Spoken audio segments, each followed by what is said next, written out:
Judul, di balik pintu kamar mayat. Dedi sudah bekerja sebagai pengurus jenazah di rumah sakit itu selama hampir 5 tahun. Selama itu, dia telah melihat banyak sekali hal-hal yang tak bisa dijelaskan dengan akal sehat. Namun, dia selalu berusaha untuk tetap rasional. Sampai suatu malam, saat dia harus menghadapi sesuatu yang bahkan dia sendiri tak mampu memahaminya. Malam itu seperti malam-malam biasa. Rumah sakit yang terletak di pinggiran kota ini tampak sunyi, hanya suara mesin-mesin alat medis yang terdengar samar di beberapa ruang. Dedi baru saja menyelesaikan tugasnya untuk memandikan jenazah seorang wanita tua yang meninggal karena sakit jantung. Jenazah itu akan segera diserahkan kepada keluarga untuk dimakamkan. Semua proses berjalan lancar, dan Dedi memutuskan untuk istirahat sejenak di ruang pengurus jenazah. Namun, ketenangan itu tak berlangsung lama. Ponselnya bergetar, memberi tanda bahwa ada panggilan dari ruang kamar mayat. Dedi mengangkat telepon dengan sedikit rasa bingung. "Dedi, ada satu jenazah baru yang masuk." "Sudah ada di kamar mayat," suara petugas jaga di seberang telepon terdengar terburu-buru. "Siapa?" tanya Dedi. "Seorang pria, usia sekitar 40-an. Kecelakaan mobil. Tadi baru saja dibawa." Dedi menghela napas dan berdiri dari kursinya. Tugasnya tak pernah berhenti, apalagi di malam hari. Ia mengunci pintu ruang pengurus jenazah dan menuju lorong sempit yang mengarah ke ruang kamar mayat. Lorong itu gelap, dengan hanya sedikit cahaya dari lampu neon yang berkedip-kedip. Dedi tidak terlalu memikirkannya, sebab sudah biasa melewati jalan itu. Namun, kali ini ada sesuatu yang berbeda. Dia merasa seperti ada yang mengawasi dari balik bayangan. Sesampainya di pintu kamar mayat, Dedi mengetuk pelan dan memasukkan kunci ke dalam lubang kunci. Pintu itu terbuka dengan suara berderak yang menambah kesan mencekam. Di dalam, suasana dingin dan sunyi. Hanya ada beberapa meja dengan jenazah yang terbaring tertutup kain putih. Dedi berjalan menuju meja yang baru saja ditempati oleh jenazah pria tersebut. Saat dia membuka kain penutup tubuh jenazah, ia merasakan udara yang begitu dingin, bahkan lebih dingin daripada biasanya. Pria itu terbaring kaku, wajahnya pucat, dengan luka-luka di sekujur tubuhnya akibat kecelakaan. Dedi mengerutkan kening, mencoba menilai seberapa parah kondisi pria tersebut. Tiba-tiba, dari sudut matanya, ia melihat bayangan yang bergerak di ujung ruangan.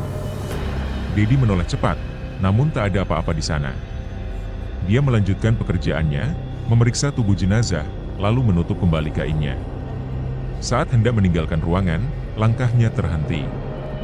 Dari arah pintu keluar, terdengar suara langkah kaki yang pelan. Dedi menoleh, tetapi tak ada seorang pun. Hanya kegelapan dan keheningan yang mengisi ruangan. Dia menggoyangkan kepalanya, mencoba membuang perasaan aneh itu. Mungkin kelelahan, gumamnya dalam hati.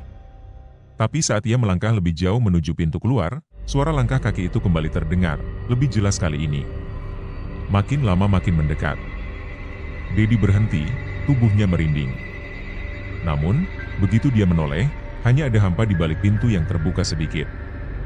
Dengan ragu, Dedi kembali melangkah keluar dan menutup pintu kamar mayat dengan cepat. Dia memutuskan untuk menyelesaikan tugas-tugas lainnya di ruang pengurus jenazah, berharap untuk mengabaikan kejadian tadi sebagai hal yang sepele. Tetapi, saat dia menurunkan kunci di atas meja, dia merasa ada sesuatu yang menggeliti kesadarannya.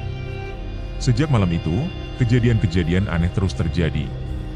Setiap kali Dedi bekerja di kamar mayat, suara langkah kaki itu selalu terdengar. Kadang-kadang, dia bisa merasakan seakan ada sesuatu yang menempel di tubuhnya, mengikutinya kemanapun dia pergi. Awalnya, ia menganggap bahwa itu adalah ilusi semata, kelelahan, atau mungkin pikirannya yang sudah mulai terganggu. Namun, semuanya berubah malam itu. Dedi sedang mempersiapkan jenazah untuk proses autopsi. Ketika ia membuka lemari pendingin yang menyimpan mayat, ada yang tak biasa. Salah satu tubuh tampak bergerak. Ya, tubuh itu bergerak. Matanya terbuka perlahan, dan dari dalam tubuh yang tak bernyawa itu muncul suara gemertakan gigi yang mengerikan. Dedi mundur dengan cepat, hampir terjatuh. Ia ingin berteriak, tetapi suara itu terjebak di tenggorokannya. Tiba-tiba, tubuh itu duduk, perlahan-lahan, seolah hidup kembali. Matanya yang kosong menatap Dedi, mengeluarkan suara erangan yang tidak manusiawi. Dedi bisa merasakan keringat dingin mengalir di seluruh tubuhnya. Ia ingin lari, tapi kakinya terasa berat, seperti ditarik oleh sesuatu yang tak kasat mata. Tak lama kemudian, tubuh itu berdiri, perlahan berjalan mendekati Dedi. Setiap langkahnya semakin dekat, dan tubuh yang telah lama meninggal itu seolah mengingat siapa dirinya. Dedi bisa merasakan hawa dingin yang sangat mencekam, seolah tubuhnya sudah mulai membeku. Dengan tubuh gemetar, Dedi berusaha untuk lari, tetapi langkahnya terhenti di tengah ruangan.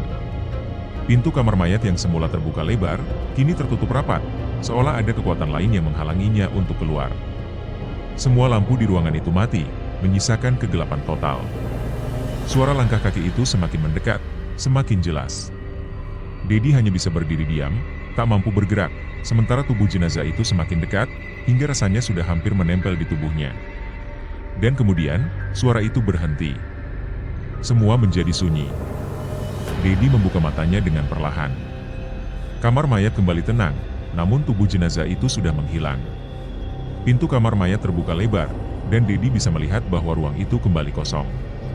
Keesokan paginya, ketika para petugas datang, Dedi sudah tak ada di tempat.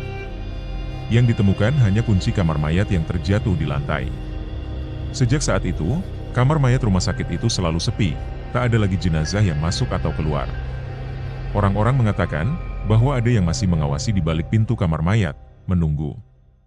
Dan Dedi, sejak malam itu, tak ada yang pernah mendengar kabar darinya lagi.